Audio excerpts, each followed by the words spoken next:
மாணவர்களே, ஆண்டவர் சொல்லுகிறார், உலகத்தில் இருக்கிறவனிலும் உங்களுக்குள் இருக்கிற தேவன் பெரியவர் என்பதாக. உலகத்தின் அதிபதியாகிய பிசாசானவன், நம்முடைய எதிராளியாகிய பிசாசானவன், அவன் கொல்லுகிறவனும் அழிக்கிறவனும் திருடுகிறவனுமாயிருக்கிறான் என்று இயேசு சொல்லுகிறார். நம்முடைய ஆசீர்வாதத்தை திருடுகிறவன், சமாதானத்தை திருடுகிறவன், ஆரோக்கியத்தை திருடுகிறவன், நம்முடைய எல்லா ஆசீர்வாத நன்மைகளையும் தடுக்கிறவன் இந்த பிசாசுதான்.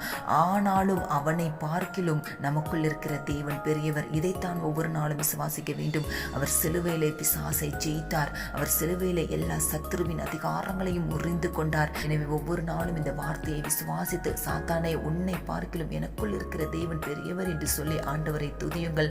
உலகத்தில் இருக்கிற இந்த சத்துருவை இத்தனை காரியங்களை செய்ய முடியும் என்றால் நமக்குள் இருக்கிற தேவன் எவ்வளவு பெரிய காரியங்களை நமக்காக செய்வார். இதை விசுவாசித்து ஆண்டவரை துதித்து ஜெபியுங்கள். நிச்சயம் ஒவ்வொரு நாளும் நீங்கள் சத்துருவின் கிரியைகள் அழிக்கப்படுவதை பார்ப்பீங்க. ஒவ்வொரு நாளும் சத்துருவை மேற்கொண்டு ஜெயத்தோடு வாழ ஆண்டவர் உங்களுக்காக கிரியை செய்வார், உதவி செய்வார்.